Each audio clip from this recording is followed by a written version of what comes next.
Ahí está. ¿Que es verbal o uno solo? ¿Qué cosa? No, ya está, con eso estoy. Esto lo pongo acá.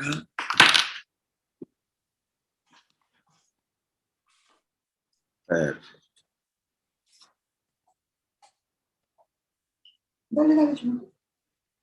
Bueno, ¿me escuchan ahora, chicos? Perfecto, ahora. Sí, perfecto. Sí, Claudia, Sí, se bárbaro, escucha escucho bien. bien. Bueno, qué momento, qué momento, qué momento. Bueno, ya estamos acá de nuevo. Me voy con el celular. Muy bien, gracias, Ede. No. Muy bien, entonces, vamos donde nos habíamos quedado.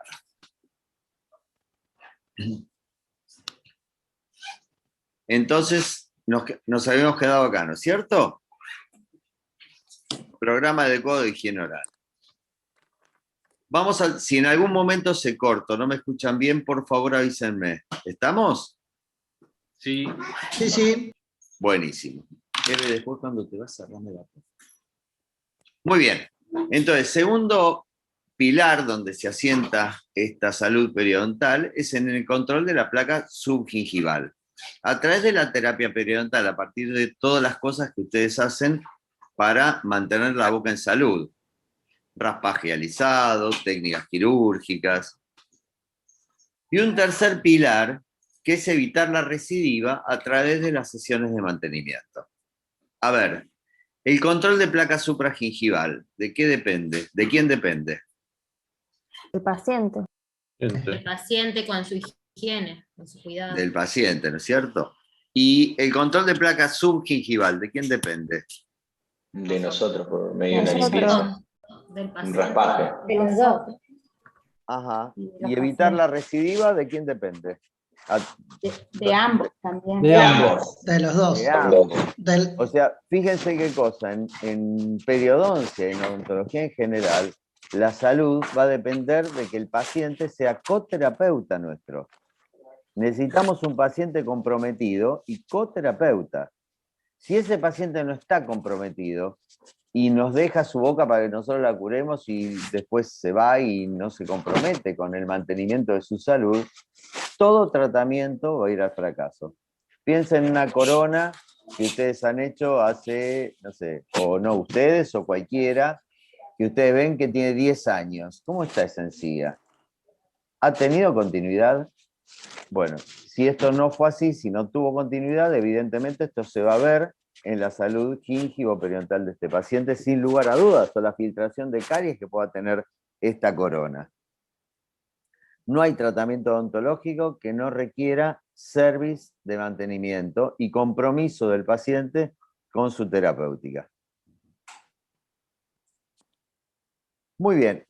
Esto que ven acá es una encuesta que hizo una empresa comercial que se paró en la esquina de diferentes ciudades de nuestro país, donde pasaba mucha gente, y le preguntó a la gente qué elementos usan ustedes para su higiene diaria. No se le dieron opciones, no es que le dijeron usás esto o usás lo otro. Le dijeron simplemente qué elementos usás, y la gente decía, el 87% nombró el jabón de tocador, el 86% nombró el shampoo. Fíjense que el 66% nombró el dentífrico, el 45% nombró el cepillo, el 8% nombró el hilo. A ver, ¿qué conclusión sacan ustedes en relación a los elementos de higiene bucal? Que por ahí puede haber una deficiencia, por más que haya un buen cepillado, todo lo demás es complementario para mantener la boca en condiciones también. A ver, otra. Incluso a veces Sí, sí que creo que Perdón. quizás falta un poco de enseñanza por parte de los profesionales. Ajá. El ¿De hilo qué? a veces, no, en el uso del hilo, que a veces por ahí no es algo que todos indican y tiene una importancia. ¿Y qué les parece que el 66 nombró el dentífrico y el 45 Yo creo nombró el que, cepillo? yo creo que que siempre hablo con los pacientes y lo que más hace propaganda siempre es el dentífrico. Y También. lo primero que preguntan todos cuando vienen a la consulta es qué dentífrico uso y no qué cepillo o hilo. ¿Cómo? Sí. Ajá. O sea que hay de alguna forma una No, sí, me decía que sobrevaloración. tengo que mantener prendido. No te escuché, discúlpame. Ah, pensé que me estabas hablando. Digo, como que buscan en el dentífrico la solución de su problema, vienen con, no sé, sensibilidad o una retracción, mal aliento y todo, buscan en el dentífrico, ¿qué dentífrico puede usar para cambiar esto? Es la pregunta que te hace. Ajá.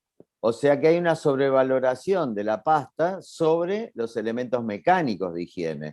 Ujú. A ver, y Igual lo que más me llama la atención es que el sí. 55% de la población no se cepille. No es que no se cepilla. No lo nombraron, no lo tenían en la cabeza cuando les dijeron qué elementos de higiene usás para tu higiene diaria. Decían lo primero que se les surgió, lo primero que les surgió, a ver qué usás. Y yo uso shampoo, uso jabón, uso pasta dentífrica, uso, bueno, lo que ustedes ven. Fíjense que la cantidad de gente que usa, por ejemplo, acondicionador para el pelo. Más bien, como se darán cuenta por la imagen, yo no necesito mucho. Pero el 47% habló del acondicionador para el pelo porque lo tuvo presente y no habló de la higiene interdentaria. O habló más gente del acondicionador o del desodorante que del cepillo de dientes. O sea, evidentemente hay conductas que se establecen, hay, por supuesto, publicidad que ayuda a todo esto, que posiblemente muchos pacientes consideran que el dentífrico es más importante que el cepillo, por ejemplo.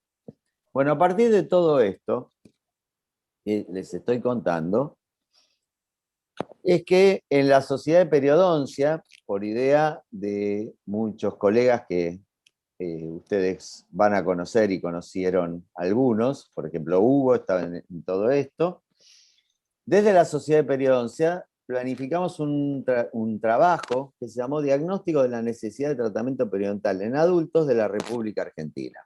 O sea, lo que queríamos ver es cuál era la necesidad de tratamiento, cómo estaba la situación de los pacientes desde el punto de vista periodontal. Para eso se tomó un índice periodontal comunitario que ahora se los voy a contar cómo es. Muy bien, se tomaron casi 3.700 pacientes, que todos había un máximo de 200 por provincia y un mínimo de 100 por provincia. No queríamos que sea algo solo representativo de Capital Federal y Gran Buenos Aires, sino queríamos que sea representativo de todo el país. Por lo tanto, 100 como mínimo de cada provincia, 200 como máximo. Se vio que el 78% de los pacientes era de sitios urbanos, el 16% de sitios rurales, la edad es muy amplia, de 18 a 84 años, y el 40% de los pacientes eran fumadores. Para esto se usó el índice periodontal comunitario, que está establecido por la OMS, en el que se usó esta sonda que ustedes ven acá. Esta es una sonda de presión controlada, en el cual, ¿las conocían estas sondas? No. No. ¿No? Bueno, les cuento. Esta es una sonda que mide, es así, tiene primero 0.5 milímetros, una bolita en la punta, después tienen 3 milímetros más de color blanco, después hay 2 milímetros de color negro que lleva a una profundidad de sondaje de 5.5 milímetros, otra marca en 8.5 y otra marca en 11.5. Y es de presión controlada y es la que se usa en muchos trabajos de investigación, porque de acuerdo a la fuerza que ustedes usen para sondear, van a tener diferentes respuestas. Entonces lo que se trata es de estandarizar la misma respuesta en todos los pacientes. Y por ejemplo, esta sonda que ustedes ven acá, cuando esta parte, se ve la flechita, ¿no? Sí. Bueno, cuando Sí, esta se ve. parte toca con esta parte, ustedes colocan la sonda y se contactan estas dos partes. Ni bien se contactan, es una fuerza que están haciendo de 25 gramos, que es la fuerza que debe realizarse cuando uno hace el sondaje. Más bien que es muy difícil evaluarlo esto en nuestra práctica clínica. Tampoco tiene sentido. Sí tiene sentido cuando lo van a evaluar diferentes operadores para estandarizar la fuerza que se realiza. Este índice periodental comunitario lo que marca es si hay o no sangrado, si hay cálculos y si hay bolsa. Es lo único que mide.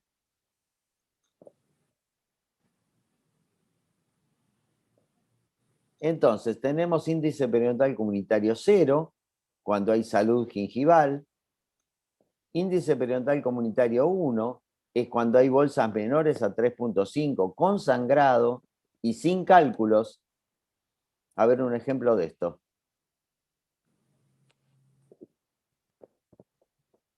Una gingivitis.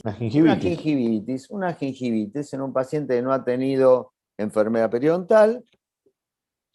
En general lo vemos en pacientes jóvenes con gingivitis, es bolsas menores a 3.5 con sangrado y sin cálculos. También puede haber bolsas menor a 3.5 pero con cálculos, que sería el índice periodontal comunitario 2. El índice periodontal comunitario 3 es cuando la sonda ya llega a la zona negra, o sea, las bolsas son entre 3.5 y 5.5. Y el índice periodontal comunitario 4 es cuando las bolsas son mayores a 5.5, o sea, ya atravesó toda la zona negra, pasó toda la zona negra dentro de la bolsa periodontal.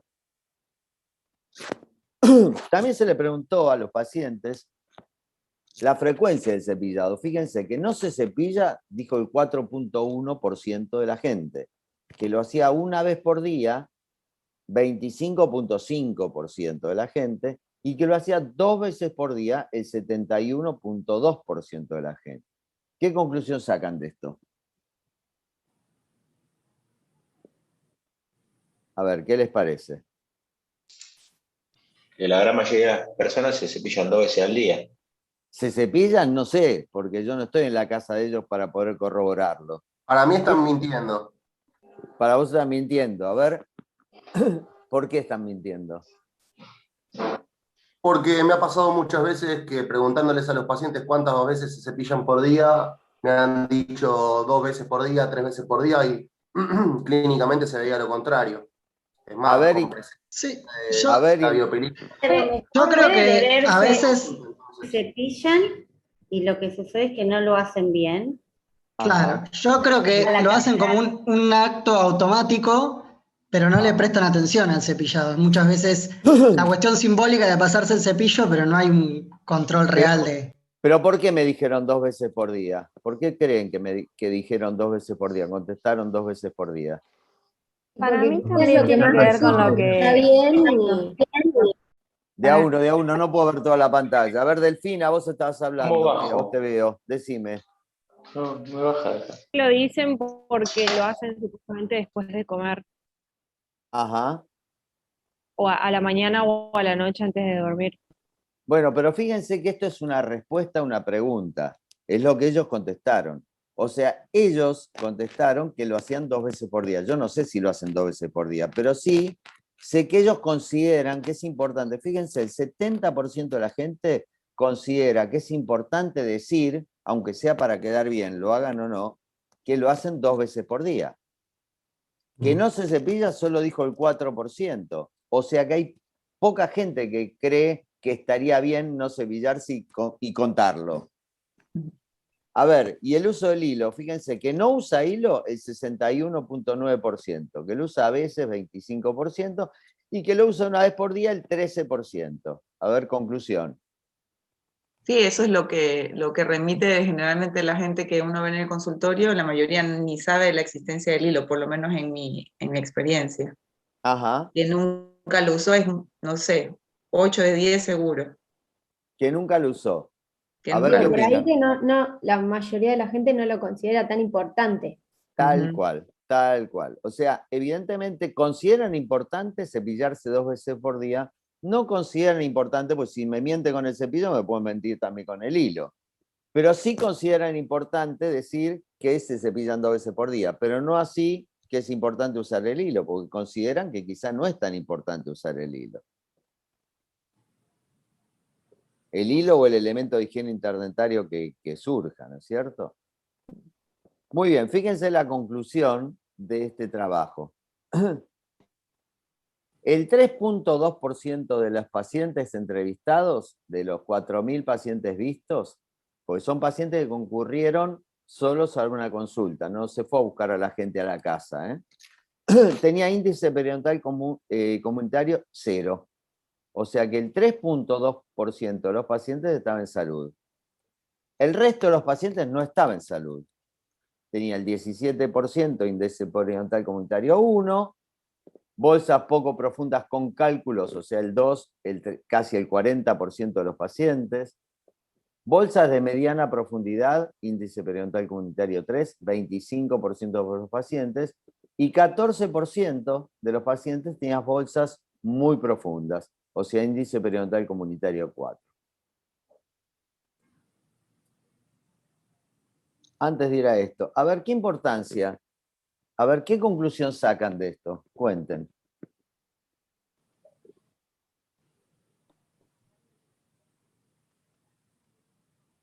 A ver, Dilian, que te vi a vos. Conclusión. Sí. Que casi el 40% de la población presenta cálculo. Ajá. Casi el 40% presenta cálculo. ¿Qué más? No, es que Pero esto es la detección. Las bolsas poco profundas con cálculos, en general los pacientes no tienen dolor y el paciente tiende a ir al odontólogo cuando tiene dolor. Tiene dolor, sí. Ajá. ¿Qué otra conclusión sacan? Que hay una muy baja proporción en salud. Hay una mala técnica. Salud, del 3% es solamente... Claro. Que es muy Perdón. baja, es muy baja la cantidad de la pacientes. proporción de... Exactamente, es muy baja la cantidad de pacientes que van a estar en salud. Por lo tanto, el 96.7% de los pacientes que vayan al consultorio van a tener algún grado de patología periodontal. Y, a ver, ¿a ustedes les parece que si tenemos pacientes que tienen un 96.7% de los pacientes que veamos tiene algún grado de patología periodontal, ¿tenemos que tener herramientas para solucionarlo eso? Sí, claro. Sí, claramente sí. Claramente sí. A ver, les Y hago con una enseñanza pregunta. e higiene. Perdón. A ver, ustedes Perdón, son todos son... A ver, estás perdonada, dale, habla. Antes de que preguntes, para que podamos escuchar lo que dicen, hay una opción que dice levantar la mano, acá, en el Zoom. Claro, Nunca la problema que usé. tengo, ¿sabes cuál es el problema que tengo? Que al ver la No nos puede ver a pantalla, todos. no los puedo ver. Así que no importa que se superpongan un poco. Bueno, yo No importa, sí, para tranquilos. escucharlos a todos. Después cuando... Sí, tenés razón, pero no tengo la opción de verlos, por lo tanto Sí. no voy a ver. A ver, conclusión. A ver, todos los odontólogos generales, ustedes son odontólogos, todos los odontólogos generales, ¿estamos preparados para atender el 96.7% de los pacientes que van a ir con patologías periodontales? No. No. Y estamos No sé, preparados como para- odontólogos generales. ¿Preparados para qué estamos? Para diagnosticarlos por lo menos. Diagnosticarlos. ¿Y para tratarlos? Y para ¿A quién tratar será podríamos una podríamos tratar? Apuntar a la prevención también. ¿Y a quién Con un podríamos tratar? índice 1 y 2. 1 y 2. Hasta Bolsas ahí. de mediana profundidad. ¿Qué tipo de tratamiento requieren? ¿Qué les parece? Si tenemos pacientes con bolsas de 3.5 a 5.5, ¿qué tipo de tratamiento puede llegar a requerir? ¿Estamos los odontólogos preparados para hacer raspaje dializado? Obviamente que sí. Generales. Sí. Para mí no. A ver, ¿qué opina la mayoría? Sí. Yo creo que sí. creo que tenemos la teoría, no sé si la técnica suficiente como para hacerlo en ciertos lugares. Les hago una pregunta. ¿Estamos los odontólogos generales preparados para curar caries? Sí. Sí. ¿Y tenemos los mecanismos para hacerlo? Sí. A ver, ustedes imagínense que son médicos clínicos. Y entonces dicen, no, yo periodoncia, no, médicos no, son odontólogos. Dice, no, yo periodoncia no hago, porque no estoy formado para hacer tratamientos periodontales. No estoy hablando de casos complejos, estoy hablando de casos hasta el 3, digamos. No, periodoncia no hago, yo la derivo. Entonces uno se tendría que preguntar por qué la deriva, por qué no lo hace. ¿No está preparado el odontólogo general? ¿Está preparado el odontólogo general para tratar caries? Y si está preparado para tratar caries, ¿por qué no tratamientos periodontales básicos de bolsas hasta 5 milímetros? Lo que pasa que en el grado estudiamos operatoria 3, 4 años, mientras que estudiamos periodoncia 2 por lo menos cuando yo fui a la facultad eran 2 cuatrimestres, y era mucha teoría, nos exigían pocos casos clínicos, y bueno, no es lo mismo, salís de o sea, salís de la facultad, no sé, habiendo arreglado 20 caries, pero salís con un solo tratamiento periodontal del grado. Ajá. O por lo menos yo cuando estudié hace 20 años atrás. Bueno, a ver, entonces si esto es así, y la universidad no me enseñó a tratar una patología que presenta el 96.7% de la población, evidentemente hay algún error con todo esto. A ver, ¿qué les quiero transmitir con esto? Quiero transmitirle que nosotros tenemos que responder a las necesidades que tiene el paciente. O sea, si el paciente, el 96.7% de los pacientes que nos vengan a ver al consultorio, van a tener algún grado de patología periodontal. La gran mayoría de las situaciones las puedo resolver con técnicas sencillas, como raspaje alisado o técnica de higiene. ¿Por qué no lo hago? ¿Cuál es la causa de los odontólogos generales no tratan pacientes periodontales? ¿Qué les parece a ustedes? Yo creo que el ojo del odontólogo general va a la caries y por ahí no está viendo que la mayoría también tienen algún tipo de patología periodontal. ¿Y esto crees que es solo por la enseñanza de la facultad? Por miedo o desconocimiento. Yo creo que también es un poco la ansiedad. Creo que es un poco la ansiedad del paciente. Muchas veces los pacientes, cuando acuden por dolor, no sé, en una caries penetrante, entonces cuando uno le comenta de las encías es como que no le presta atención o no le parece relevante, y cuando el odontólogo se ve frente a eso, nada, se generan este tipo de situaciones. Yo creo también que tiene que ver, permiso doctor, sí, claro, con un tema de que también el tratamiento periodontal no es un tratamiento que se resuelve en una sola sesión como una caries, sino que requiere no solo de nosotros, sino también del paciente, de su colaboración, de entender un montón de cosas que por ahí no las tenían claro, y son tratamientos de larga duración y que dependen mucho del paciente. Si el paciente no colabora, el tratamiento periodontal, por lo menos lo que yo he experimentado, no funciona. No. ¿Y dónde está el error? Quizás ¿Dónde está el error problema? está en la desinformación de los pacientes de no relacionar la presencia de cálculo dental o el sangrado de encías como un problema de anclaje de los dientes. ¿Y de qué la desinformación? Perdóname, Carolina, perdóname. ¿Y la desinformación? ¿Quién tiene la culpa de esa desinformación? Y la culpa la tiene el odontólogo. El odontólogo no, el sistema general. A veces. Puede ser el sistema general, pero hay pacientes que fueron a muchos odontólogos. Lo pasan por ahí. Discúlpenme, hay muchos odontólogos, o sea, muchos de los pacientes que van a venir con este problema concurrieron a 10 odontólogos antes que nosotros. ¿Cuántas veces uno le enseñó técnica de cepillado a un paciente y le dice que es la primera vez que se lo enseñan? Creo que tiene A mí me pasa. Creo que tiene que Cada ver tanto también me pasa con la eso. falta de organización cuando como odontólogos generales nos proponemos en realizar un plan de tratamiento que sea integrador. Porque muchas veces focalizamos todo en lo que es, o la mayoría, en tratar lo que son las lesiones de caries o la estética, y se va perdiendo lo que es sacar los focos sépticos iniciales, como por ejemplo enfermedades periodontales y todo eso, que sería bueno, fíjense que lindo. A ver qué, dale. Yo creo que también tiene que ver con un concepto de salud que se tiene que, en general, no solo en odontología, que se va al médico o al odontólogo cuando uno tiene patología, y como muchas veces la patología periodontal no genera dolor y el paciente no reconoce que la encía no tiene que estar roja, sino rosado coralino, es como que no se concibe, hay una concepción de salud que es sacar la enfermedad, pero no de prevención, digamos. Ajá. Para mí otro Mira, tema es que, yo pensando en los pacientes que se presentan en el consultorio, dale. cada vez la odontología se está haciendo muy comercial, entonces, no solo del lado del odontólogo, sino también las empresas de los materiales, como que se centran mucho más en el producto y el paciente cada vez más pierde el concepto de prevención.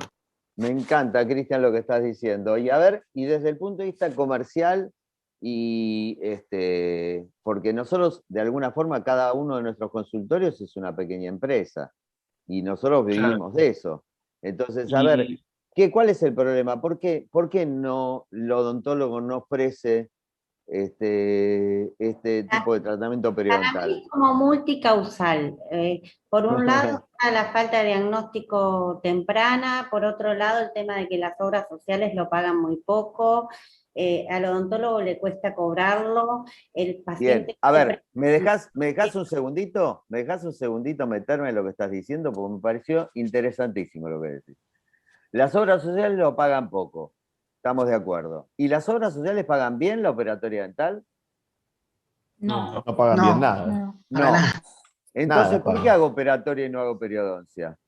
Los dentistas le cuesta ofrecer el servicio de periodoncia porque no saben si el paciente va a pensar que como tiene que venir varias veces, quizá lo que quiero es ver si comercializo mi producto. ¿Estamos? Es un prejuicio que tenemos los odontólogos.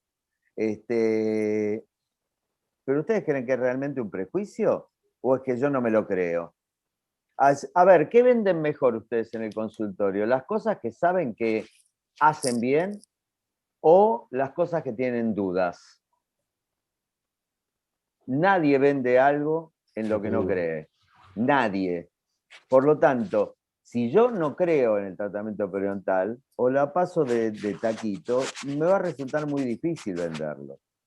Venderlo en el mejor sentido de la palabra.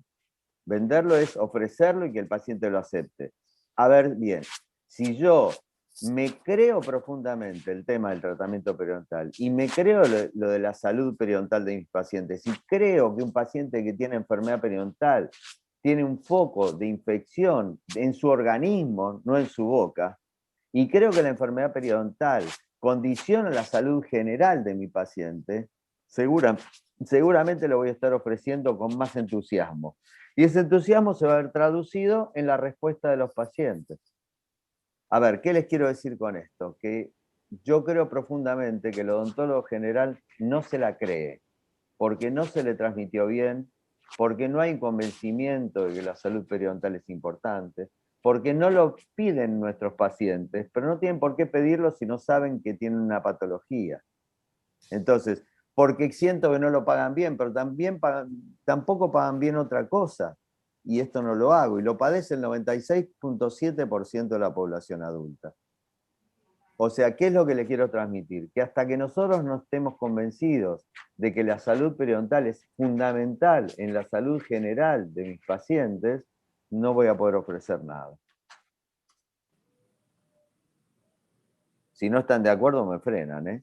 Y bueno, y cuando de alguna forma llegamos con este trabajo, por supuesto que estuvimos bancados por un laboratorio que nos permitió hacer este trabajo y llegar a la comunidad. Y este laboratorio tiene interés en que se sepa, en hacer lo que se llama publicidad ética. ¿Saben lo que es publicidad ética? ¿Sí, no? No.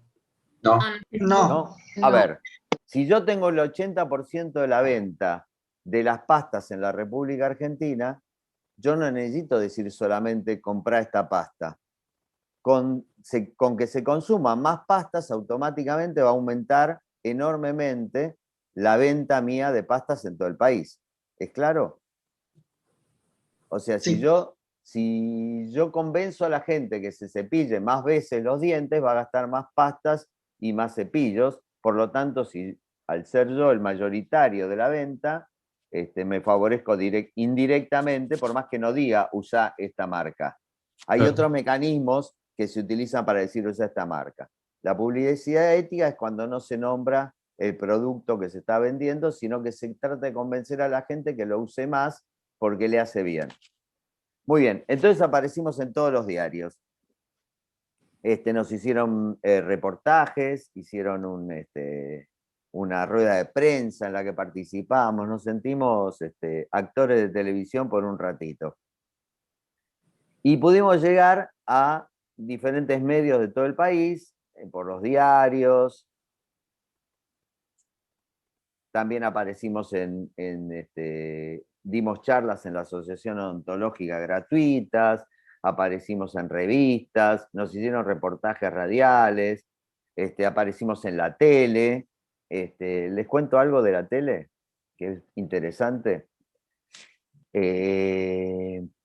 Me llamaron, yo en ese momento presidía la Sociedad de Periodoncia, entonces me llamaron para hacer una participación en un programa de televisión y hablar sobre estas cosas que habían salido.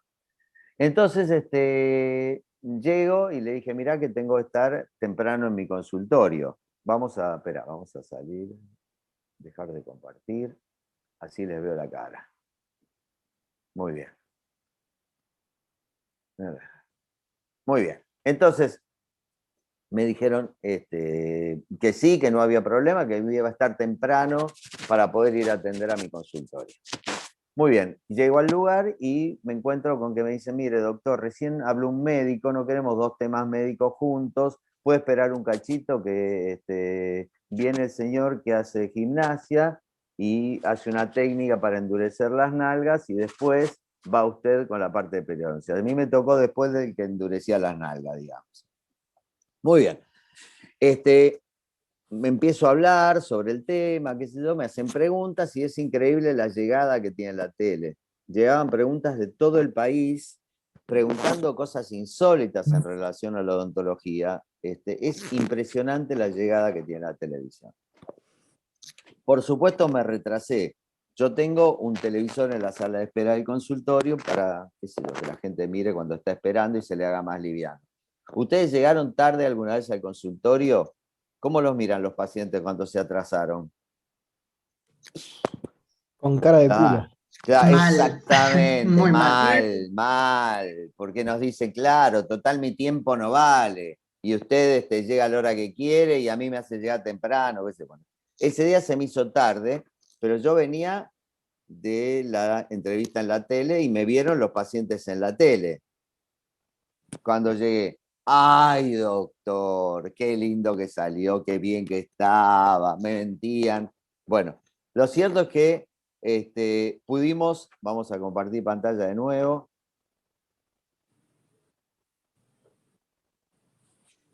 Pudimos transmitir lo que pensábamos y llegar a la gente a través de la tele, los diarios y demás. Momento de gloria. Y como conclusión, según el índice periodontal comunitario, es que si tenemos índice periodontal comunitario 0, no necesitamos hacer tratamiento. Índice periodontal comunitario 1, sí, tenemos que enseñar, si no hay cálculos, enseñaremos higiene a nuestros pacientes.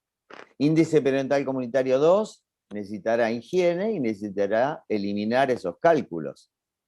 Índice periodontal comunitario 3, ya tenemos bolsa de 3.5 y 5.5, hay que eliminar también los cálculos. Y el índice periodontal comunitario 4, bolsas mayores a 5.5, eliminación del cálculo, enseñanza de higiene y posible tratamiento quirúrgico. Entonces, a ver, ahora, después de todo lo que hablamos, ¿qué patologías tenemos como odontólogos generales o estaríamos preparados para tratar? ¿Hasta dónde? ¿Qué les parece? Hasta el 3. Hasta el 3. Al 3. O sea Sí, que hasta el solo el 3. 14% de los casos no estaríamos preparados. Si no, es nuestra obligación como odontólogos generales llegar hasta el 3. Porque enseñanza de higiene lo podemos hacer todos, sin lugar a dudas. Eliminar los cálculos, o sea, hacer un raspaje y alisado, estaríamos todos en condiciones de hacerlo, porque lo padece la mayor cantidad de la gente que va a venir al consultorio. Y es otro posible, también desde el punto de vista comercial, es otra cosa que yo le puedo ofrecer al paciente y se la puedo ofrecer para llevarlo a salud. no solamente para lograr un mejor ingreso económico. Por lo tanto, el 83% de los pacientes va a requerir un tratamiento no quirúrgico y solo el 14% de los pacientes requiere un tratamiento más especializado.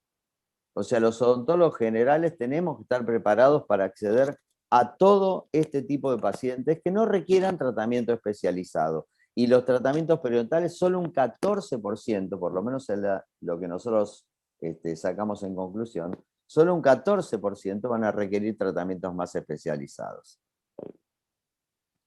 Bueno, esto nos llevó con la SAP a hacer un programa que siguió, se sigue actuando ahora, se sigue realizando ahora en todo el país, llevando cursos gratuitos sobre periodoncia básica en cada uno de los rincones de nuestro país. Hemos llegado desde hace muchos años que se está con esto y hemos llegado a casi todos los lugares del país. Muy bien, empezaremos a hablar de diagnóstico. Tenemos un ratito más. ¿Cómo están? ¿Cómo van? ¿Vamos bien? Sí, sí. Muy bien.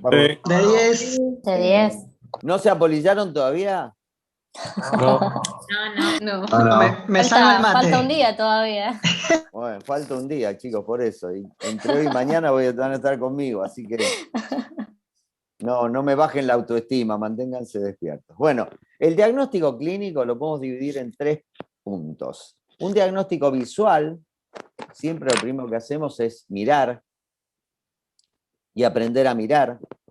Después un diagnóstico con sonda, en el que veremos profundidad de sondaje, nivel de inserción, si hay sangrado del sondaje, y si hay o no lesiones de bifurcación. Y un tercer ítem en el que tenemos pruebas diagnósticas. Por ejemplo, veremos la movilidad de estas piezas dentarias y veremos la presencia o ausencia de encía insertada. Vamos a ver cada uno de estos ítems. Primero el diagnóstico visual. Y ahora de nuevo voy a necesitar de ustedes. ¿Qué ven? El caso de la izquierda es el caso de Alejandro, el caso de la derecha es el caso de Gladys. A ver, el caso de la izquierda, ¿cómo lo ven? Si tuvieran que describirlo. Bueno, fenotipo grueso. Y si tuvieran que describirlo, ¿qué color tiene la encía? Una rosa pálido y Rosado. en parte donde se encuentra más rojo. ¿Está? En la parte izquierda, un rosa pálido. Sí. A ver, ¿dónde lo ves más rojo? El que dijo que En los bordes incisales de lo que es en los bordes gingivales de lo que es la segunda foto, donde están los dientes más largos. No, estoy hablando de Alejandro, la foto de la izquierda. Describamos la foto de la izquierda. Ven color rosa pálido. ¿Qué otra cosa ven? Un biotipo grueso. Un biotipo grueso. ¿Qué otra cosa ven? Se ve enrojecimiento. Se ve la encía marginal. el puntillo. A ver. Se ve Se el superpusieron puntillado de la encía insertada. el puntillado de la encía insertada. ¿Qué más ven? El enrojecimiento de la encía marginal ahí en algunos sectores. Un crecimiento de la encía marginal. O sea, ¿ustedes están viendo un proceso inflamatorio? No. ¿Sí o no? ¿Qué les parece? Crecimiento de encía, ya sea por falta ósea o por algún otro tipo de problema. No, es una respuesta inflamatoria. Las respuestas inflamatorias pueden ser a predominio fibroso o pueden ser a predominio edematoso. En el caso de Gladys, ustedes ven que la respuesta gingival es diferente. Se ven bordes más rojizos, hay una respuesta más edematosa. La encía de Gladys es mucho más sangrante que la encía de Alejandro. ¿Bien? O sea, en los dos vemos inflamaciones, pero las inflamaciones son distintas. Y lo que veo es distinto. ¿Qué otra cosa ven? A ver en Gladys, ¿qué otra cosa ven? Recesiones. Se ve algún grado de recesión en los caninos. Muy bien, ¿qué más ven? Placa supragingival. Sí, sí. ¿Qué más? Restauraciones deficientes. Ajá. Las papilas ahí, interincisivas que se ven. ¿Qué ves en la papila? Pérdida de Claro, pérdida no de las tiene papilas. perdió la normalidad esa que tiene que terminar en punta, no tiene la anatomía. Sería. Ajá, no tiene la anatomía y Y hay se una ve recesión. edematizada. Se ve dematizada. ¿Ven cómo pierde el puntillado que ustedes veían? En el caso de Alejandro, no hay ningún puntillado en esa zona. Se ve más brillante, se ve más rojiza. O sea, hay diferentes tipos de procesos inflamatorios, porque si esto no fuese un proceso inflamatorio, yo no debería tratarlo. No hace falta que lo trate. Pero si es un proceso inflamatorio de componente fibroso, sí lo tengo que tratar. Y tengo que tratar de solucionarlo. Muy bien. Entonces acá estoy viendo los grados de inflamación, la coloración, las papilas se ocupan todos los espacios, si hay recesiones gingivales, porque yo tengo que hacer un diagnóstico visual y tengo que informar a mi paciente sobre este diagnóstico. ¿Y acá qué ven? Cálculo. Inflamación. Inflamación. Las papilas están recontra edematizadas. Agrandamiento. Hemorragia. Presencia de placa. Presencia de Cálculo placa. intragingival. Ya. Sí, hay cálculo, hay sangrado. Pérdida de anatomía de las papilas también. Perfecto, hay pérdida de anatomía de las papilas. ¿Y esta línea que está acá qué es? Fíjense la diferencia de textura de acá y acá. Surco marginal. No. Mucogingival. Libre y adherida. No, no es la línea mucogingival. Fíjate que la línea mucogingival, esto lo vieron con Evelyn, ¿no? Ah, no, está más arriba. Sería la es línea que nos insertada. marca donde está el epitelio de unión. Encía libre y no. adherida. No, no es encía libre y adherida esa línea. Surco marginal. El surco marginal. No es el surco marginal. Todo esto es una respuesta inflamatoria. El surco marginal es mucho más chiquitito. ¿Qué será entonces? ¿De la bolsa? El fondo de la bolsa no es el fondo de la bolsa. Las bolsas serán más profundas que eso que ustedes ven ahí. Y la base del agrandamiento. ¿Y por qué se agrandó esa encía? Es la base del agrandamiento, sí, pero ¿por qué Porque se es la agrandó? encía libre. Por la inflamación que hay. Por el cálculo pero- infra. Presencia de cálculo. ¿Todos los casos periodontales que ustedes ven, la encía se agranda así y deja una línea tan marcada? No. No. Entonces hay algo más que está pasando. Y hay que evaluar si no es ¿Algo una paciente farmacológico? que está pasando por No, algo no es- fisiológico, embarazada, por ejemplo. No es algo farmacológico ni es fisiológico. La foto de la derecha les ayuda un poco. Tejido de granulación que tiene. ¿Qué ven en la foto de la derecha? Está a la altura del labio. Está a la altura del labio, es una respiradora bucal esta paciente. Entonces, un paciente con enfermedad periodontal, la respiración bucal hace que su respuesta inflamatoria varíe, sea diferente. O sea, este era el borde del labio. Si ustedes tratan este problema, no hay inflamación. Si sacan los cálculos, baja la inflamación, si le enseñan higiene también. Pero van a tener esa línea. Si tienen esa línea es porque la respuesta inflamatoria en ese lugar se encuentra agravada porque este paciente es una respiradora bucal. Y todo esto lo tengo que observar, porque yo sé que la respuesta va a ser diferente en los lugares donde un paciente que es respirador bucal expone su tejido gingival y no está protegido. Y se lo tengo que contar al paciente. Desde ya que todo esto es muy distinto a esto. Fíjense en este caso, paciente con enfermedad periodontal severa, tratado, fíjense cómo mejoró el estado general de su encía, pero las secuelas de la enfermedad periodontal determinaron este resultado. Después se verá qué plan de tratamiento hago para mejorar esta situación. O sea que lo primero que uno hace es mirar, y después de mirar poder plantear algún tipo de alternativa para el paciente, pero no dejo de mirar. Y miro en sentido amplio, porque también en muchos casos voy a ver lesiones que no son periodontales, que son de origen estomatológico, y tendré que hacer las derivaciones correspondientes. Por lo tanto, hay que aprender a mirar toda la boca de nuestros pacientes.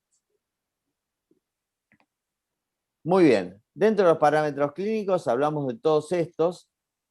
profundidad de sondaje, nivel de inserción, sangrado del sondaje, lesiones de bifurcación, movilidad y cantidad insertada. Muy bien, estos dos últimos que eran las pruebas diagnósticas. Vamos a ver cada uno de estos ítems. Primero, para realizar el sondaje necesito una sonda. ¿Con qué sonda estudiaron ustedes? Sonda de tipo Marquis. Tipo Marquis. ¿Todos estudiaron con sonda tipo Marquis? ¿O alguno utilizó otra? Sí, con eso.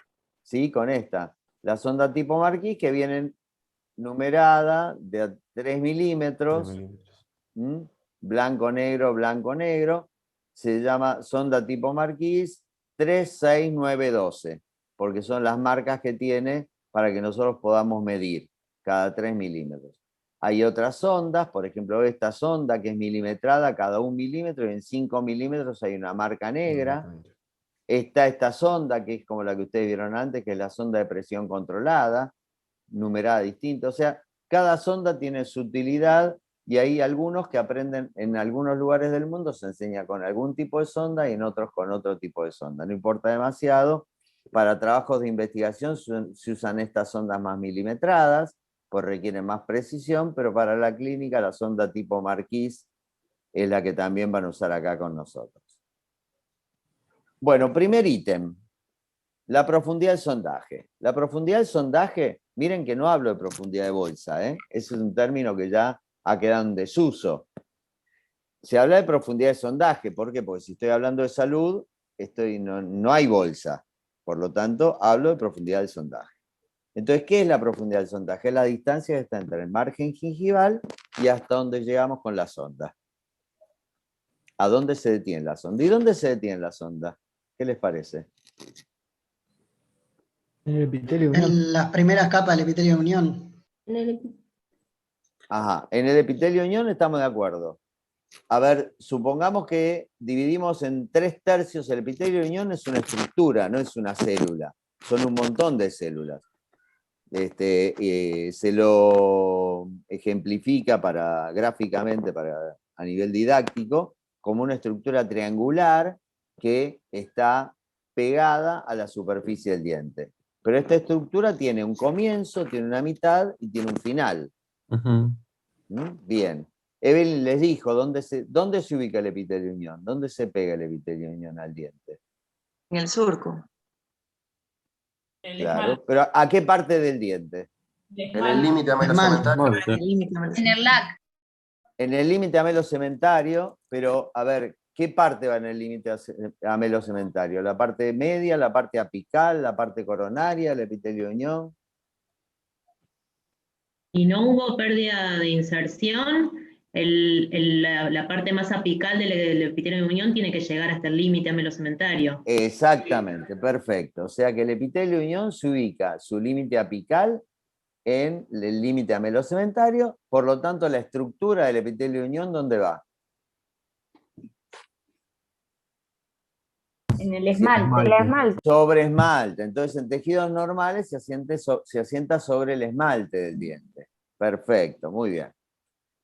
A ver, les hago una pregunta. Es importante, pero vamos a ver una fotito más.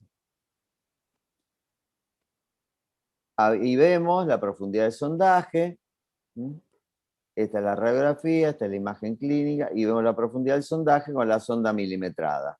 O sea que entró, si esto es 5, entró 1 milímetro o algo por el estilo. Muy bien. A ver, ¿es importante medir la profundidad del sondaje?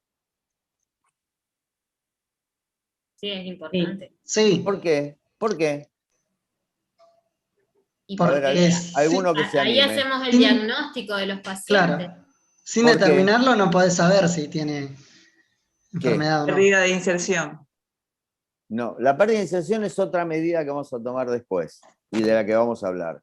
Yo lo que estoy hablando, ¿qué importancia tiene la profundidad del sondaje? ¿Para qué mido profundidad del sondaje? Para ver diagnosticar. si el paciente se encuentra en salud o no.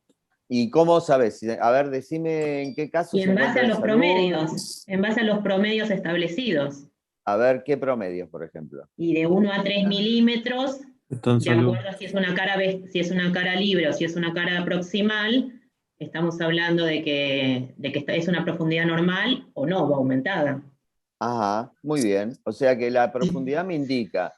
¿Por qué es importante hasta 3? Yo les diría que hasta 4. ¿Por qué hasta 4 se considera una profundidad que puede ser compatible con salud y más de 4, o sea, a partir de 5, no se considera que es una profundidad compatible con salud? Más de La 4. penetración del cepillado. A ver, no te escuché. Y en proximal hasta 4 es normal. Hasta Más de 4 4 milímetros. y en caras libres también hasta 4 es normal. ¿Por qué más de 4 no es normal? Por el crecimiento de bacterias anaeróbicas. Porque, claro, es un factor retentivo. A ver, tiene más que ver con lo que dijo, se me fue tu nombre, Tomás. pero Tomás.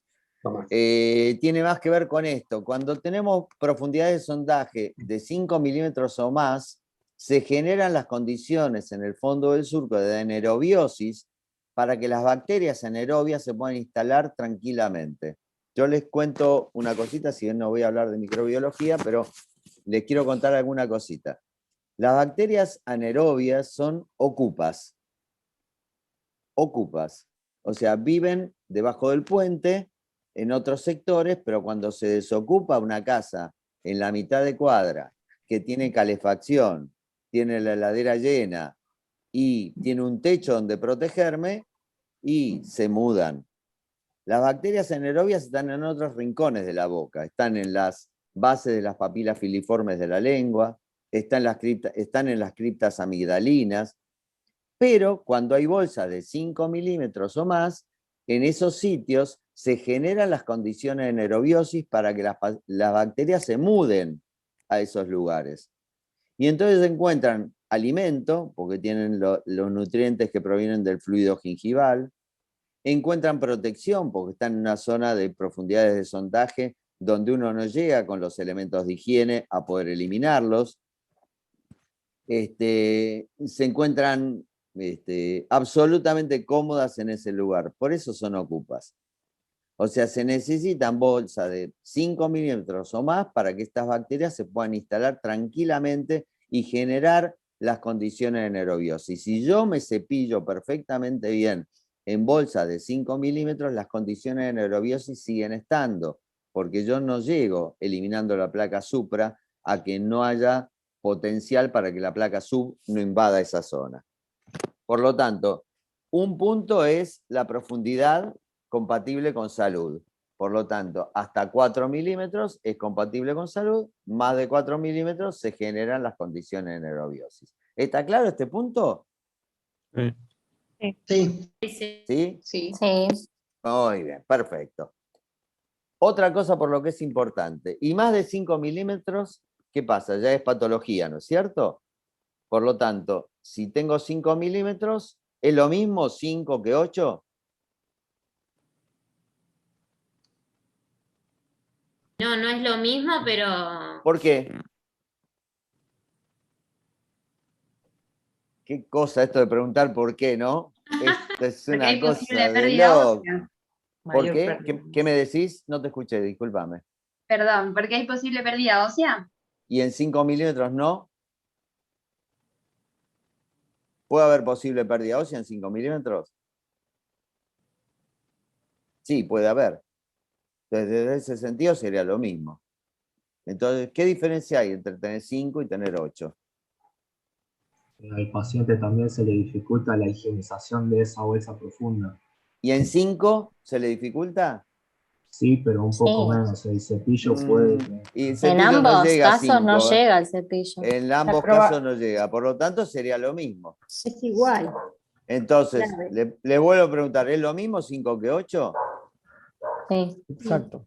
La Sí, respuesta no, es que no es lo mismo. Nada es lo mismo.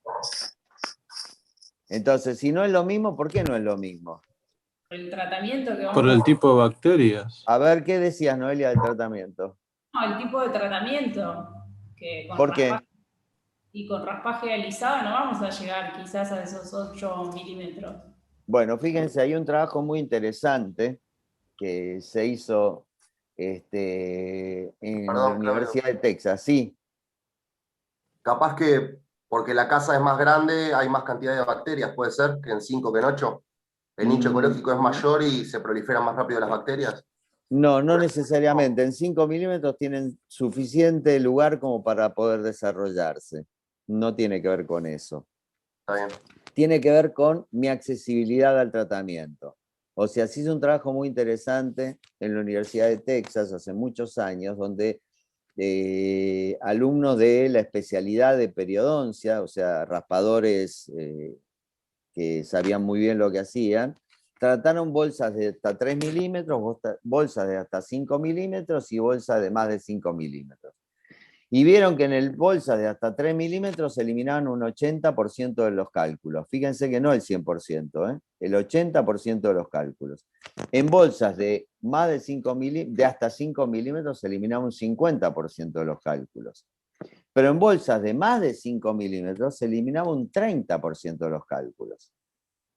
Por lo tanto, mi accesibilidad a poder eliminar correctamente todos esos cálculos que están causando y las bacterias que están causando esta patología se ve limitada a mayor profundidad de sondaje, menor accesibilidad al tratamiento que ustedes van a realizar en el paciente. Por lo tanto, la profundidad del sondaje, por eso se pone un número, porque si no se pondría sí o no, si sería lo mismo. Y no es lo mismo. No es lo mismo raspar o el tipo de tratamiento que voy a tener que hacer en una bolsa de 9 que en una bolsa de 5, por más que las dos generen condiciones de nerobiosis. Supongamos que una bolsa de 5 milímetros yo la puedo raspar. Voy a eliminar gran cantidad de cálculo. Logro desinflamar esa zona y posiblemente de 5 pasa a 4 o a 3. Una bolsa de 9 no va a pasar a 4 o a 3. Bajaré la inflamación, pasará a 7. Bueno, requerirá de algún tipo de tratamiento posterior, quizá un tratamiento quirúrgico para tener un buen acceso. Entonces, ¿qué importancia tiene la profundidad del sondaje? Me indica si hay o no condiciones de nerobiosis dentro de la bolsa periodontal y si voy a tener mejor o peor accesibilidad a mi tratamiento. ¿Estamos? A ver, ¿es importante saber para qué sirven cada uno de estos parámetros clínicos? Los que vamos a ver. Sí. Sí. Es fundamental, si no, ¿para qué los tomo? ¿Para qué hago la ficha? Si es un embole hacer la ficha. Pero yo necesito saber qué es lo que pasa en cada uno de los sitios. Y estos parámetros me van a indicar todas estas cosas que les estoy contando. ¿Está a profundidad del sondaje? Sí. Bien, vamos a nivel de inserción. Es la distancia entre un punto fijo, que en general es el límite amelocementario, hasta donde se detiene la sonda.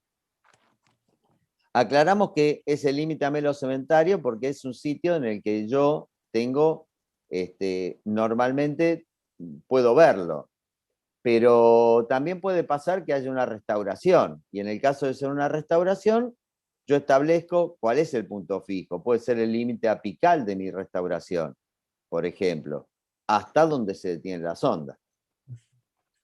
Muy bien. Por ejemplo, fíjense esta situación. Al levantar el colgajo, fíjense que la encía estaba en esa situación, pero al levantar el colgajo, fíjense la gran destrucción que hay alrededor de esta pieza dentaria.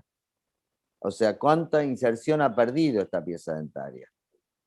Entonces, la pregunta sería, ¿para qué me sirve medir el nivel de inserción? ¿Qué información me da? Para saber el tipo de tratamiento a realizar. Nos A indica la ver. pérdida ósea. A ver, profundizame un cachito en eso de la pérdida ósea. Y que el nivel de inserción, cuando está descendido el nivel de inserción, nos está indicando que la cresta ósea fue descendiendo, con lo cual hubo pérdida de... Muy bien. Ok, me está diciendo que en este momento yo tengo una pérdida ósea marcada en ese lugar y el nivel de inserción, por ejemplo, me da 6 milímetros, que se ha perdido altura y puedo medir que hoy me da 6. ¿Qué otra información me da?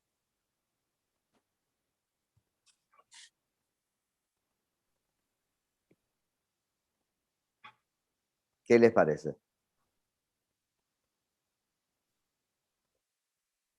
Sí, vamos a tener movilidad en las piezas. La movilidad la vamos a tomar después. No necesariamente terapia. coincide. ¿Cómo va terapia evolucionando debe el hacer a la tratamiento? pieza.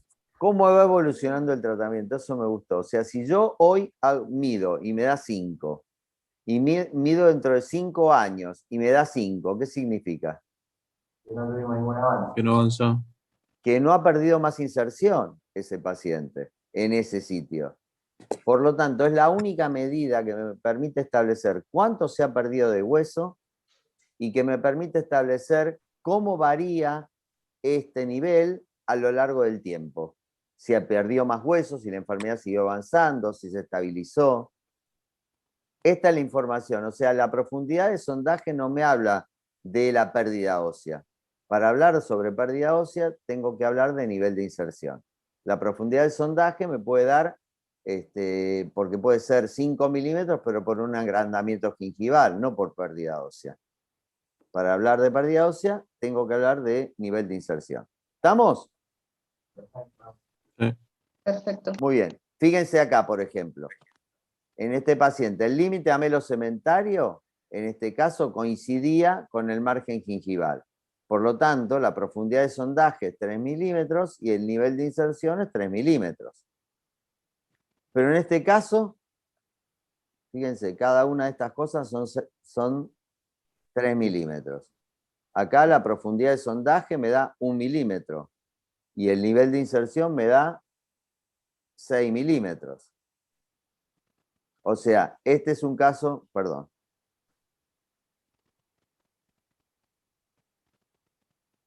Este es un caso donde esto es compatible con salud. Este es un caso periodontal tratado, donde tuvo recesiones gingivales, pero la encía hoy está en buena respuesta, no hay un cuadro inflamatorio. Si bien las secuelas de la enfermedad periodontal han dejado como consecuencia estas recesiones gingivales.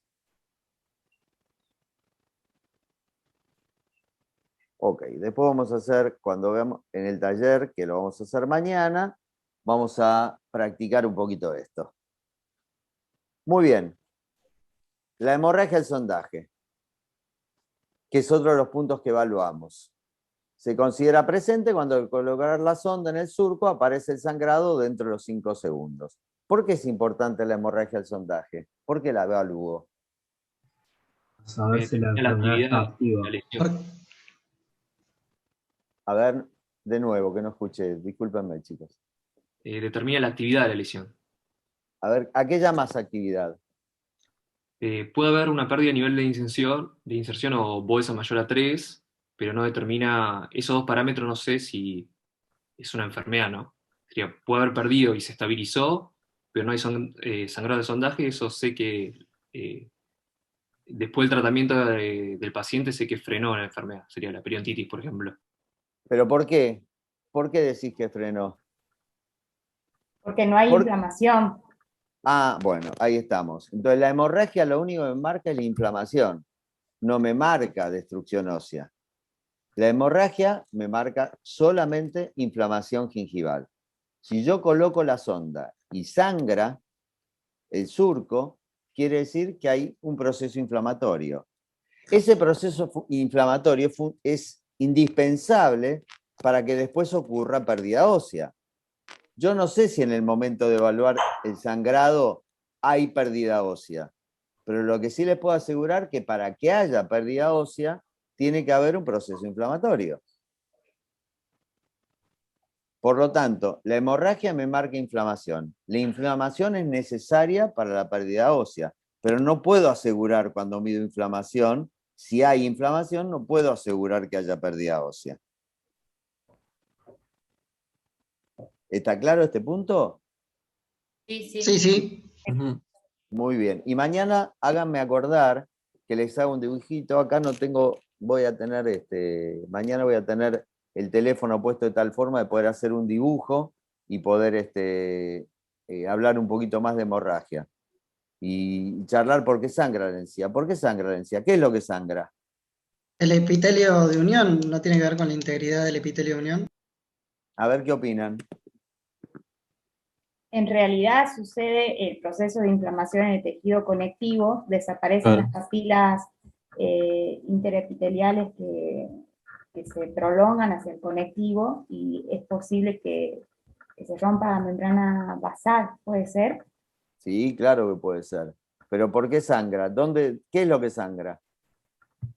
El conectivo. El conectivo. Pero ¿del epitelio de dónde? Él habló del epitelio de unión. Del epitelio de unión o el epitelio del surco marginal. ¿De cualquiera de los dos? Y generalmente el epitelio de unión, creo. No, del epitelio del surco. Mañana les voy a hacer un dibujito y lo vamos a analizar. Y si me olvido, por favor, mañana háganme acordar. ¿Estamos? Ok. Muy bien, otro punto que evaluamos es la movilidad. La movilidad puede ser cuando actúan fuerzas excesivas en un periodonto sano, es lo que se denomina trauma primario.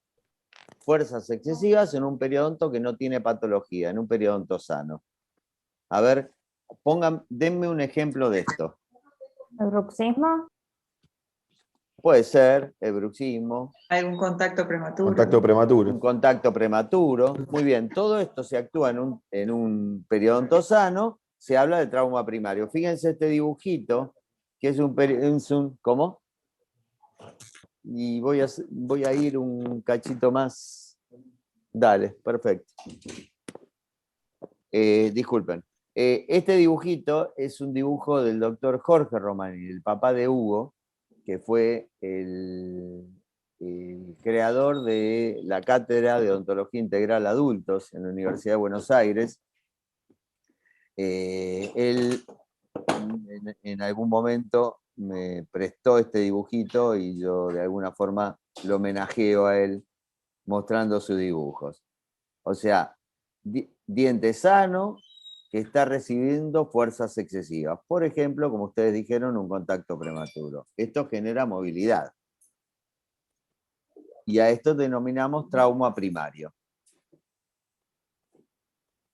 Y trauma secundario es cuando las fuerzas son normales y actúan sobre un periodonto que está disminuido o reducido producto de la enfermedad periodontal.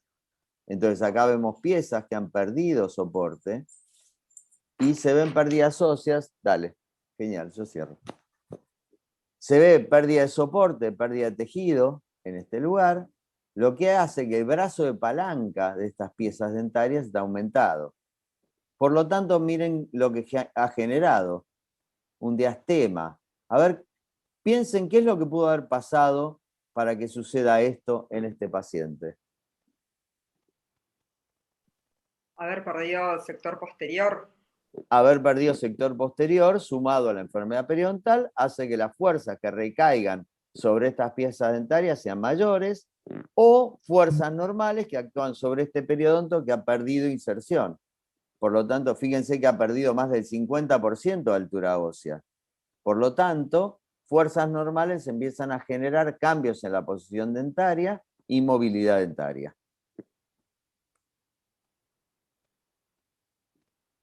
La movilidad normalmente se toma con dos elementos rígidos, ya que el pulpejo del dedo es depresible, y entonces cuando uno lo agarra no va a tener una idea clara de cuánto se mueve este diente. Y otra forma de tomar movilidad es colocando el dedo sobre la cara vestibular de las piezas dentarias y haciendo ocluir al paciente. Esto nos da un tipo de movimiento, de movilidad, que se produce en actividad, en oclusión, que se llama frenitus. El frenitus es la movilidad que se que realizan las piezas dentarias al ocluir las piezas, exactamente. Muy bien.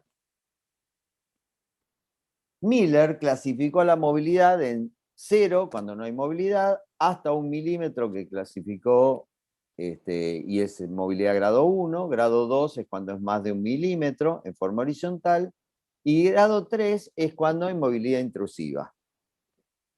Pero estos son los grados de movilidad. Pero yo les preguntaría a ustedes, ¿por qué se mueve un diente?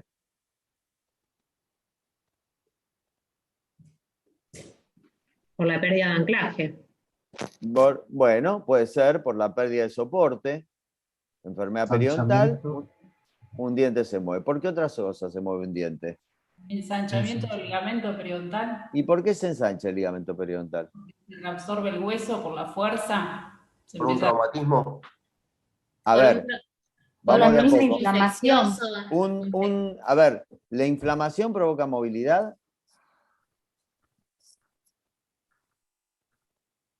¿La inflamación producida por placa provoca movilidad dentaria? No. No, en tejidos que están suficientemente sanos, o no suficientemente sanos, en periodontos que no han perdido inserción, no va a provocar movilidad. Entonces necesito pérdida de soporte para tener movilidad. Pero ¿por qué otra cosa se mueve un diente?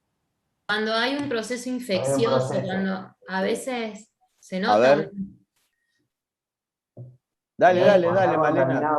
Sí, cuando hay un proceso infeccioso, a veces de origen proceso? endodóntico Bueno, muy bien. Una lesión o endodóntica, perfecto. Una lesión endodóntica también puede provocar movilidad dentaria. Muy bien. ¿Qué otra cosa hace que un diente se mueva? Falta de piezas, falta de pieza antagonista. No tiene antagonista, sí, puede extruirse, pero no necesariamente se tiene que mover. Puede que no tenga la pieza antagonista y el diente no se mueva. algún trauma. Lo que hablamos recién, trauma oclusal, o sea, fuerzas excesivas, por ejemplo, coloco una corona en un lateral superior, por ejemplo, y tiene contacto prematuro, y cada vez que el paciente muerde, toca primero sobre esa corona, bueno, va a generar un trauma primario que se traduce en movilidad dentaria. Está perfecto. Contacto prematuro. En tratamiento de ortodoncia también aquí. Perfecto, tratamiento de ortodoncia también las piezas tienen movilidad. ¿Por qué? Porque lo que generó es un trauma guiado, digamos, con la ortodoncia. Estoy haciendo fuerzas que son excesivas, pero esas fuerzas excesivas generan ensanchamiento del ligamento periodontal, pérdida de la cortical alveolar, lo que permite que el diente se vaya moviendo. Y este ensanchamiento se traduce en movilidad dentaria. Muy bien, paciente con ortodoncia. ¿Qué más? El bruxómano. Bruxómano, perfecto. Muy bien. Un paciente bruxómano puede tener movilidad. ¿Qué otra cosa? En pacientes con traumatismo dentario. Pacientes con traumatismo dentario pueden tener movilidad. Pacientes con tumores pueden tener movilidad. Sí, claro. Claro que sí. O sea, fíjense todas las cosas que nombramos. O sea que el grado de movilidad es solo un elemento pequeño a tener en cuenta. Más importante que averiguar cuánto se mueve el diente es por qué se mueve el diente. Porque cada una de las cosas que nombraron tienen tratamientos diferentes. Por lo tanto, si el diagnóstico es diferente y el tratamiento es diferente, lo que necesito saber es qué tratamiento tengo que hacer. Si se mueve porque tiene un contacto prematuro, por más que yo le haga el tratamiento endodóntico, no se va a solucionar. Si se mueve porque tiene una lesión endodóntica, por más que yo lo desgaste, se va a seguir moviendo. Lo que tengo que tratar es la lesión endodóntica. Por lo tanto, en la movilidad, mucho más importante es saber la causa de la movilidad y no tanto el grado de movilidad. Muy bien. Las lesiones de bifurcación. ¿Qué importancia tienen las lesiones de bifurcación? A ver, ¿qué diferencia tiene una pieza que tiene lesión de bifurcación con una que no tiene lesión de bifurcación? Y el pronóstico que tenemos en esa pieza. ¿Por qué? ¿Por qué? Porque higienizar esa zona es súper complicado para el paciente también. Es muy difícil para acceder ahí tanto el paciente como nosotros en el tratamiento. Perfecto, Malena, exactamente así. O sea, la lesión lo más importante de la lesión de bifurcación es que las piezas con lesiones de bifurcación tienen dificultades en el acceso del paciente para la higiene y de nosotros para realizar el tratamiento. Por lo tanto, una pieza con lesión de bifurcación tiene un pronóstico no tan bueno. Por más que haya perdido la misma cantidad de hueso que en un unirradicular es mucho más sencillo tratarlo para nosotros y al paciente poder mantenerlo después. ¿Bien? Sí. Ok. ¿Cómo se clasifican las lesiones de bifurcación? Grado 1, cuando es inicial, es menor a un tercio del ancho dentario. Esta clasificación es de Bowers. Grado 2 es cuando es más del ancho del tercio dentario, pero la sonda no atraviesa, o sea, penetra en la bifurcación, lleva a más de un tercio, pero no atraviesa de lado a lado. Y grado 3 es cuando la sonda atraviesa totalmente la bifurcación y pasa de lado a lado. Esta es la clasificación horizontal. También Tarnow y Fletcher hicieron una clasificación vertical de las lesiones de bifurcación. No solamente midiendo la parte horizontal, sino también cuánto hueso se perdió entre las raíces del diente. Una clasificación vertical. Y ellos lo clasificaron como subclase A, cuando la pérdida ósea apical desde la bifurcación es entre 1 y 3 milímetros, como lo que ven acá en la foto. Estas son fotos que hemos tomado de cráneo y están en el libro, en el nuestro. Subclase B es cuando la pérdida ósea apical de la bifurcación es entre 4 y 6 milímetros. Y subclase C es cuando la pérdida ósea apical de la bifurcación es de 7 milímetros o más. Ahí, doctor, ¿qué se toma como referencia? Porque Voy para atrás. ¿Qué punto se toma? Porque ahí está visto en un cráneo sin encía. Exactamente, está perfecta la pregunta que hiciste. En este caso siempre se toma con la encía del margen gingival, hasta donde ustedes llegan con la sonda. Perfecto el ejemplo que pusiste, la pregunta que hiciste. Siempre es desde el margen gingival hasta donde yo llego con la sonda. Porque yo no evalúo cráneos, evalúo pacientes que tienen encía. ¿Bien? Muy bien. Y como último punto por hoy, para charlar con ustedes, así los dejo por hoy y mañana la seguimos, es la encinsertada. Y fíjense que hay diferentes anchos de encinsertada, como ven acá en la foto. Pero, ¿cuál es la función de la encinsertada? ¿Para qué sirve?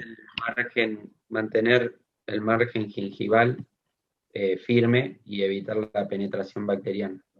Exactamente, evitar que los movimientos de masticación, de fonación, de gesticulación que se dan en la mucosa oral se trasladen a la encía marginal o al margen gingival. Que no se mueva el margen cuando ustedes mueven la mucosa. La mucosa oral está compuesta básicamente por fibras elásticas. La encía insertada está compuesta básicamente por fibras colágenas, que están absolutamente adheridas, porque se llama insertada. ¿Por qué se llama insertada? ¿Dónde está insertada? Pues, al hueso, exactamente, a la cresta ósea. Por lo tanto, esto que fibras elásticas, ustedes hagan la prueba de la tensión, que es agarrar el labio así y moverlo, y ustedes van a ver, si se mueve la encía marginal, quiere decir que la encía insertada no está cumpliendo con su función. Si no se mueve, quiere decir que la encía insertada sí está cumpliendo con su función. Si no está cumpliendo con su función, la penetración bacteriana en este sector va a ser mucho más rápida. Por lo tanto, no importa cuánto ancho de encía insertada tenga. Lo importante es que al realizar la prueba de la tensión, los movimientos de la mucosa no se trasladen a la encía marginal.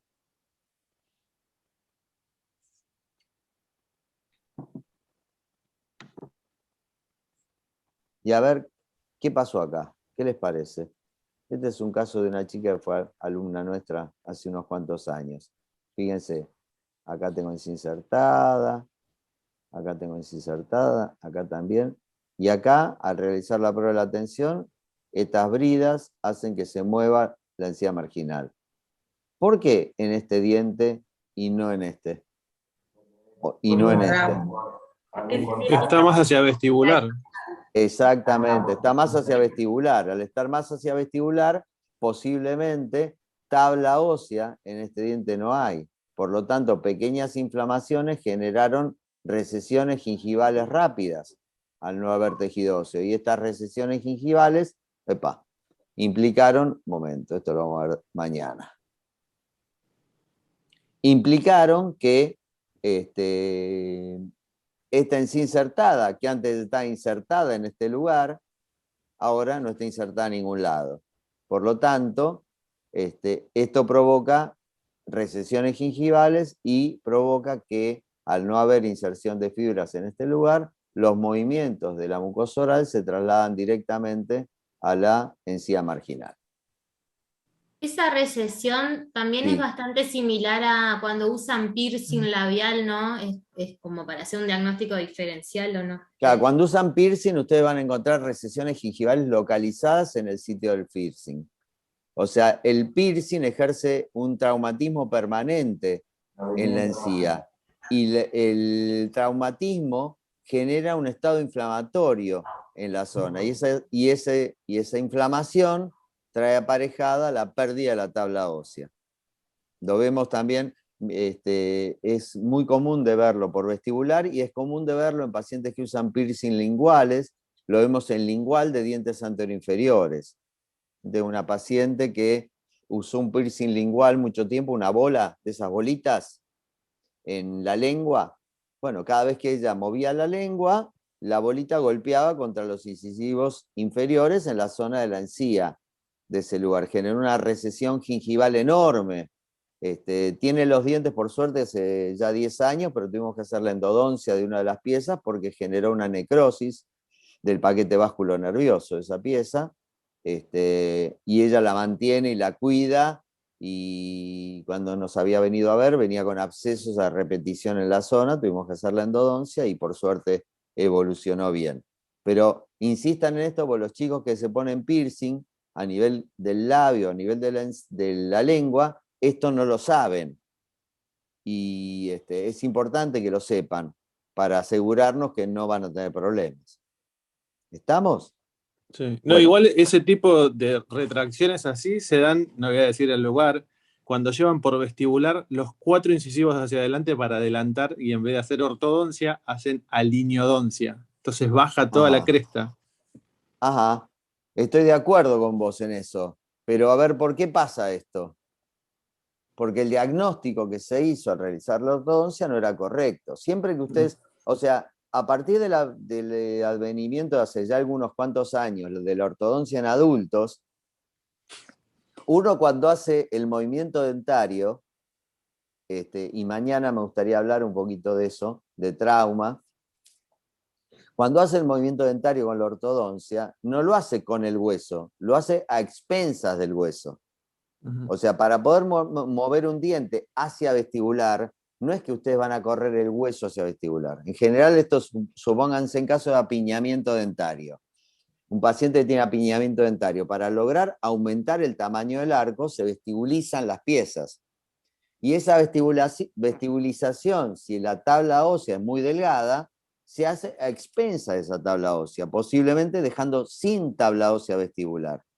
Justamente en estos días vino al consultorio a verme una chica que, haciéndole este tipo de tratamientos, sacaron la pieza dentaria del arco, estaba fuera del arco. En su proceso de vestibulización se fue del arco dentario. Esa pieza va a exodoncia, lamentablemente. Entonces, van a haber muchos casos de recesiones gingivales localizadas o generalizadas en piezas que han perdido su tabla externa. Por lo tanto, pequeños procesos inflamatorios generan recesiones muy rápidas. Piensen que la recesión gingival es producto de la recesión ósea. Si no hay pérdida ósea, no hay recesión gingival. No es que la encía se baja dejando hueso al descubierto. Siempre deja las superficies dentarias. Y esto tiene que ver con un mal diagnóstico del tema ortodóntico. Pero ahí yo pregunto, yo ortodoncia no hago, pero Ahí al hacer un diagnóstico bien y saber que el futuro de eso es que las piezas probablemente queden sin ese soporte, entonces antes de hacer esa ortodoncia hay que hacer ahí una regeneración, digamos, o se No. contraindica No. O se realiza otra técnica. Hay diferentes técnicas ortodónticas. Por ejemplo, en la zona de incisivos inferiores hay muchas veces los apiñamientos son tan marcados que a veces es mejor sacar un dientito y reubicar los otros en su lugar, que tratar de vestibulizar esas piezas cuando sé que voy a tener unas recesiones gingivales enormes. A veces hay técnicas que son la técnica de stripping, que es desgastar las caras laterales de los dientes se usan como unas limas metálicas. unas limitas metálicas, no me salía la palabra. Ayuden, che, si me trabo, ayuden, che, que estoy hace 1 hora y pico hablando. Eso, gracias por la colaboración. Con unas limitas metálicas puedo ir desgastando pequeñas décimas de milímetro de cada uno de los 6 dientes anteriores y ya desgasté un montón y me permite alinear las piezas. Pero la clave acá en todo esto es el diagnóstico. La clave es el diagnóstico. Tengo que tener un diagnóstico claro antes de iniciar el tratamiento, porque si no, sé que pueden ocurrir este tipo de cosas. Se van a encontrar con montones de casos de recesiones gingivales provocadas posteriores al tratamiento de ortodoncia. Hagan una cosa, fíjense en pacientes, el lunes cuando empiecen con el consultorio, miren los pacientes, y los que tengan recesiones generalizadas, pregúntenles si han hecho tratamiento de ortodoncia, y van a ver que el 90% les dice que sí. Esto sumado a un biotipo fino. Es recesión segura. ¿Bien? ¿Qué otra cosa le querían preguntar? ¿Cómo están? ¿Muy cansados? Doc, Sí. la encía insertada, ¿no va de la mano de la profundidad del sondaje? A ver, que no te entiendo bien la pregunta. A ver si tenemos encía insertada o no. Sí. Va de la mano de la profundidad del sondaje, ¿no? A ver, no sé si diría va de la mano. Yo puedo establecer que si al sondaje paso la línea mucogingival, evidentemente esa encía no está insertada en ningún lado. Si yo llego hasta la mucosa en la profundidad del sondaje. Y acá pasa la diferencia entre encía insertada y encía queratinizada. Hay que diferenciar estos dos términos. Pero les puedo pedir un favor. A ver, hay dos cosas. Uno, quiero hablar un poquito de trauma por el tema que hablamos de la movilidad. Y otro es el esquema. ¿Quién se anota y mañana me hace acordar que hago un dibujito sobre estos temas? Sobre diferencia de encías queratinizada y encía insertada, y hablar un poquitito sobre trauma oclusal, cómo se ve, para entender un poco lo de la movilidad dentaria. ¿Me lo dicen ¿Cuándo lo hacemos acuerdo? ¿Mañana? Mañana Bueno. que vamos a estar toda la mañana juntos, me pongo a profundizar un poquito sobre estos temas. Ya lo anoté para hacer acordar. Dale, espectacular, espectacular. Bueno, chicos, ¿alguna pregunta hasta ahora? No, déjenme ir a comer. Ya entendí, No. ya entendí perfectamente. Ya estoy podrido de la mañana. No, ya entendí. Bueno, chicos, un gusto, ¿eh? Eso, hacer pi. No lo dejaron venir a hacer pi. Qué barbaridad. Bueno, chicos, un placer estar con ustedes. La verdad que estuvo re lindo. Y agradezco la participación. Me interesa mucho que estén activos y participando, porque de esta forma aprendemos todos. Piensen que la enseñanza tiene que ser horizontal. Vamos a proponer esta enseñanza horizontal. Nosotros vamos a transmitir todos nuestros conocimientos, todo lo que sirva para que ustedes aprendan, pero nosotros vamos a aprender muchísimo de ustedes en cada sesión. Así que los necesito activos, los necesito participativos, porque esto nos sirve a todos. ¿Estamos? Perfecto. Bueno, Sí. un placer. Muchas Mañana, gracias. 8:30 arrancamos mañana, ¿eh? Dale, nos vemos mañana. Perfecto. Gracias. Nos vemos 8:30. Hasta luego. Chau, chicos. luego. Chau. Hasta luego. Chau, chau.